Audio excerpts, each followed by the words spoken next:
Europe remains in the grip of the worst cost of living crisis of the past 50 years, with staggering inflation and looming energy bills eroding wages for people across the continent. Over the past year, food and rental prices have gone up through the roof, while thousands of people are losing their job as a result of the energy crisis. In this edition of the Spotlight, we will look at European countries like the UK and France and see how their economies are suffering and whether there are any solutions on the horizon for Europe or not. First, let me introduce our guests for this edition of the Spotlight. Lembit Opek, former British Member of Parliament, joins us from London.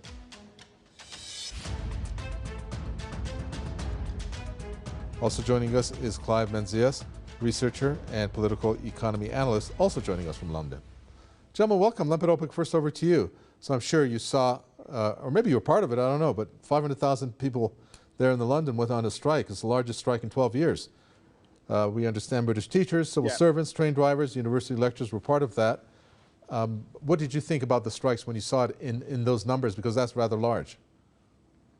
Well, it's affected me. The reason I'm sitting here in a coat outside is because I can't get where I want to go.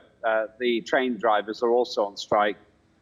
What we're seeing here is a general strike over a period of months. This isn't just one organized group of people who are saying that they're not happy with the current situation in the United Kingdom. It's actually millions of people who are not happy about that. We're basically observing a situation where the government has lost control of its relationship with the public. Any government has to rule with the consent of the public, and they're not having that at the moment, and that's the problem. Well, Clive Menzies, the government says, according to the Prime Minister, Rishi Sunak, that the pay rises need to be, quote, reasonable and affordable. And he went on to warn that big pay rises would jeopardize attempts to tame inflation. Do you agree with Prime Minister Rishi Sunak? And if not, what are your views on what is happening there in the UK when it comes to strikes? Well, good evening. And I think this conversation has to be seen in the context of previous conversations, because this is a structural war that has been unfolding over the last 20 years. And more particularly, it's accelerated in the last 3 years. If we think back 3 years, people were applauding the NHS and clapping for the NHS in the midst of a mythical pandemic. And that was the structural collapse of the economy. Basically, they closed down, they sabotaged huge swathes of the economy. Meanwhile, we've had this massive increase in money supply, which is driving inflation through the roof. And this is deliberate sabotage. The UK, Rishi Sunak is, as we had a conversation, I think in September, when I talked about Liz Truss, these are people who are, if you like, pigeons carrying the blame for what has been teed up over the preceding years. And so the government has no real power in this. They're basically trying to catch up with events that are unfolding, but they were predictable. We were predicting this in 2015. Interestingly, I was at a conference last night on emerging risks in the city of London amongst financial people, and they too have very little idea of the sources of what's coming down the track as we speak. And part of the agenda is to create chaos and division, that people will blame each other for what's going on. But what is emerging amongst a growing number of people is a realization that we are in a war. And this is the war of the structure against ordinary people, like myself and others like me. And they are beginning to fight back in the form of not paying utility bills, not paying council tax, and basically developing their own networks for food supply, working with local farmers, looking at localized health solutions that are not reliant on the NHS. And basically what's emerging is basically a very nascent, but an alternative to what the state and the structure cannot provide. All right, a last question on the UK before we move on to other countries. Lembit Opek, so our guest there raises a good point, I think, where he says that people are devising their own methods of how to tackle this. For example, not paying their utility bills. We know there was a movement of that recently. Also, the question, in the bigger picture, I think, the question to you would be, at what point will the Sunak government realize that, hey, these strikes, not only are they growing in frequency, but the numbers are now beginning to swell to the point that it may bring the city down to a standstill, and therefore something needs to be done. I repeat what he has said, and I'm wondering what you think of it, where he has asked people who want pay rises to be reasonable and affordable, and that big pay rises would jeopardize attempts to tame inflation. Well, I'm sitting here on a bench in the middle of London because I cannot get home because of the strikes. The specific answer to your question is they already know this. They recognize that they have lost control, and I agree with my colleague that there is a structural disconnect at the moment between government and the public. Fundamentally, what's going on here is the public and the organized unions don't any longer really have faith in governmental influence. Let's remember, we've actually got a former chancellor who's only a chancellor briefly, who's responsible for £4.7 million of tax that he hadn't paid. When you've got that going on in government, then it's very difficult for the public to trust what's going on in Westminster. On to France, Clive Menzies. France is into the conversation of this program because of the sheer numbers of people that took to the streets. Anywhere from 1.27, some say, million people, or French, and some say up to 2 million. And this is over this pension reforms. Pension reforms has been always a controversial and a sticking point for any government in France. The plans to raise it to the age of 64. What are we looking at when we're looking at France, Clive Menzies, and the way that the cost of living crisis, in this particular point, pension reform plans are going down? Well, I think it's important to differentiate between institutions and people. But we, like the French, like the Germans, like the Dutch, and like all the other European nations, have been under siege. And I think the French recognize this. If we go back to 2018 and Les Gilets Jaunes process, it was very much structural assault on their way of life. And this has been going on for at least a couple of decades, if not much longer. And basically, people are getting to the point where they realize that there is no salvation within their government. I mean, Macron has been, I referred to the Gilets Jaunes protests and what provoked them as the pressure cooker being fired up. And this has been done progressively across Europe. And, you know, we're not just talking about France, we're talking about the attacks on Dutch farmers, the attacks on German living standards. I mean, Germans are basically being deindustrialized. There is a wholesale onslaught of both structural and kinetic violence that people are beginning to awake to.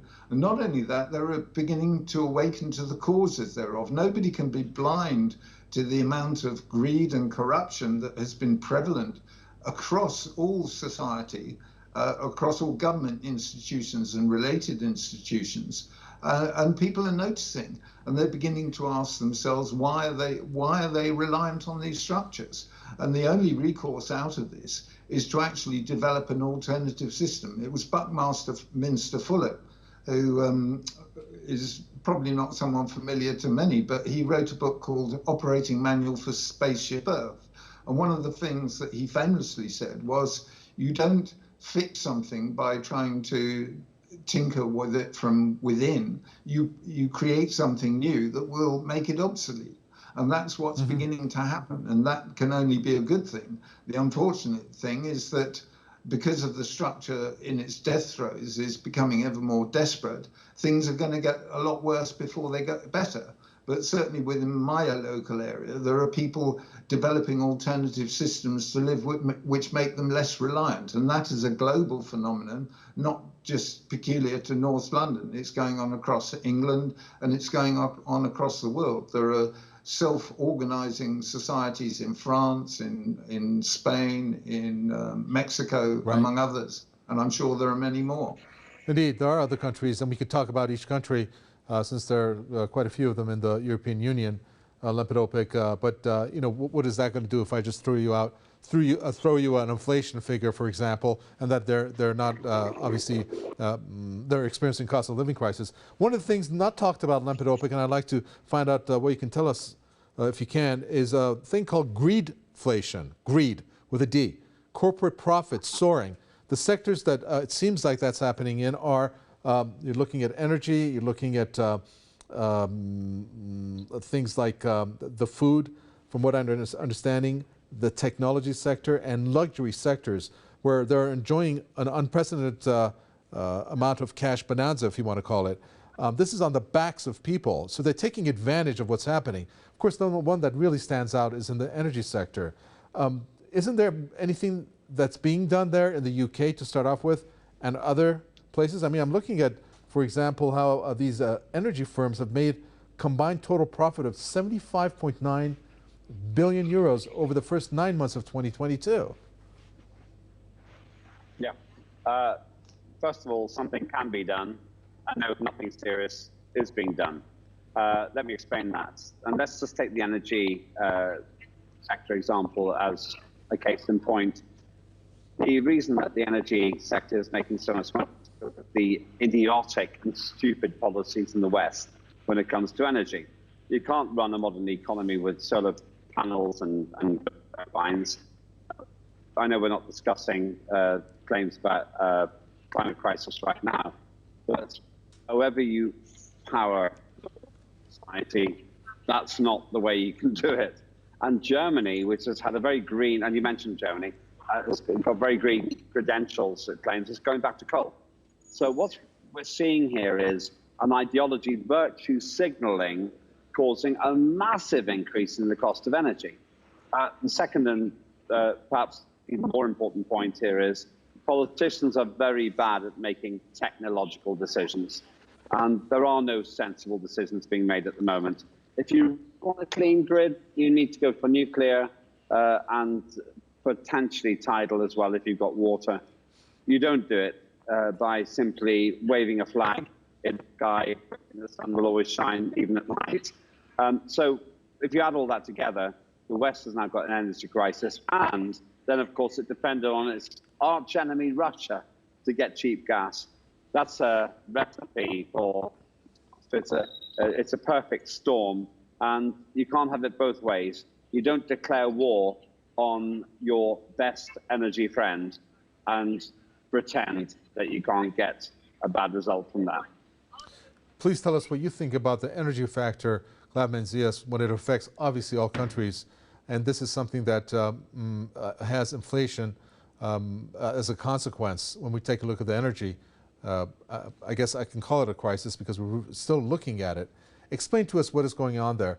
There's some coverage on that where it says Europe is not doing that badly. They were able to meet their energy needs. But many, I think, don't realize that they're going through the reserves, and that problem still exists. Well, I think Lembit's exactly right. There is an ideological problem that underpins this, and that's the phony climate crisis, which has created this environment of what's called ESG, environment and social and governance, which basically all businesses have to comply with, or they'll go out of business, according to Mark Carney, who's the UN's climate envoy. But let's think about what we're talking about. We're talking about energy and food. Energy is what's built our civilization and allows us to live what is, in relative terms, a very sophisticated or fairly sophisticated lifestyle. Food is essential for life, come what may. And undoubtedly, there has been a lot of price gouging going on. If you look at, I drive a petrol-driven car, and I drive past the pumps on a regular basis and see the prices fluctuating. But actually, they bear no relationship to the underlying oil price, which actually is back where it started before the so-called invasion. Another major factor is the sanctions that are basically self-imposed flagellation by Europe in participating in these sanctions on Russia, as Lembit alluded to. There are plenty of customers for Russian oil and Russian gas and Russian food. And those customers are in India, in China and elsewhere. And if Europe really wants to turn itself into an impoverished, backward society, they seem to be going about it in exactly the right way. So yeah, undoubtedly, the oil companies and food distribution companies, not only are there attacks on food distribution, but they're profiteering as well.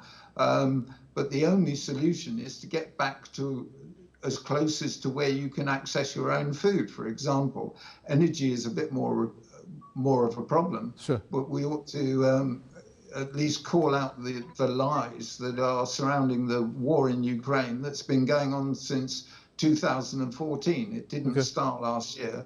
It started by NATO in 2014. So let's look at some of the figures, Lempidopik. You're looking at inflation, 11.5% across the European Union. That's a breaking point. Wages, well, the average annual energy bill, it's a month's wage for low-paid workers in the majority of the EU member states. Food banks shot up in the past months. Italy, as an example, 85,000 people. Low-paid workers is another concern where they are hit hardest by this crisis. I'm forging all these stats into one because, as you said, they're aware of this. The governments are aware of this. So where is that threshold? When is it going to be a breaking point where they feel threatened, where people power is going to overtake the streets, is going to overtake institutions, and there's going to be pushback? Because, yeah, we're looking at Europe, some of these protests, I mean, like the ones in France, it's almost like a party sometimes. But then again, it's not. Some of the scenes you see, the police obviously taking matters in their own hand to control some of the violence. But when is that threshold going to break? When is that line going to be crossed? On the first point, what we are now seeing is companies who are profiteering. You're right. And I agree very much with my colleague this evening that they are making exceptional profits, but that's their job. They're not charities. They want to make a lot of money, and they've got the opportunity to do it. In terms of the breaking point question, it's not a number, it's a state of mind. The issue here is that the public, all around me, not just me, many other people can't get home tonight. They'll have to spend a fortune, maybe on taxis. There comes a point where, and it won't be far away, where people say, this is enough now. We are going to take this into our own hands. So you get away from political power to people power. There's a group I met yesterday called Together, and they are basically saying, we don't care what party you're in, Mr. or Mrs. MP. We care about the fact that we pay you to do a job for us, and you're not doing it. How long till people have had enough? I would say 4 to 6 months, certainly before the next general election. I would say for the next election, there will be a big change, and political parties will be less important than how people feel about individual politicians. I'll give you one example. They want to diesel vehicles in Britain. I don't think they can do it. Once the public realizes that's going to happen and essentially takes their choice of mobility away, the public will say, if you don't let me drive my car, I won't let you get re-elected. Okay. Final question, Clive Menzies. I'm not sure what word to use, but it appears that the EU is moving down a path that is being somewhat, many say, dictated by the US when it comes to Russia, for example. And if we're going to see any change there, which we then can conclude, okay, sigh of relief, things are going to maybe go back to normal, the US has China on its mind, which means that things are not going to get back to normal. Are we looking at the US, the core of some of these problems that exist in terms of it wanting to defeat Russia or weaken Russia, and therefore the EU is being led down that path? Well, our analysis over the last dozen or so years reveals that actually, although America seems to be all-powerful, America is not in control. Money power controls everything. Central banks around the world collude to manage economics, and money power through foundations and various levers of power exert their will, whether it be through congressmen who are bought off or members of parliament. So everybody is enthralled to money, and that is what is running things. And what goes on in terms of geopolitics is very much money playing both sides. And obviously, different countries wander off the reservation, as it were, from time to time. So Hitler wandered off the reservation in the 1930s, and that's why World War II started. Although it was a deliberate means to take it down. And the same with Russia and China. These are geopolitical games. These are not accidental. They are contrived. and people are awakening to the fact that their politicians are powerless in this respect. Thank you. We're going to unfortunately have to end it there. We have to let Lempedopic get back to his home, hopefully. Lempedopic, thank you very much. Former British Member of Parliament from London. Thank you. And also from London, Clive Menzies, researcher and political economy analyst there from London also. Thank you to you both. With that, we come to an end for this edition of The Spotlight. From Mikowa Takwe and the team, it's goodbye.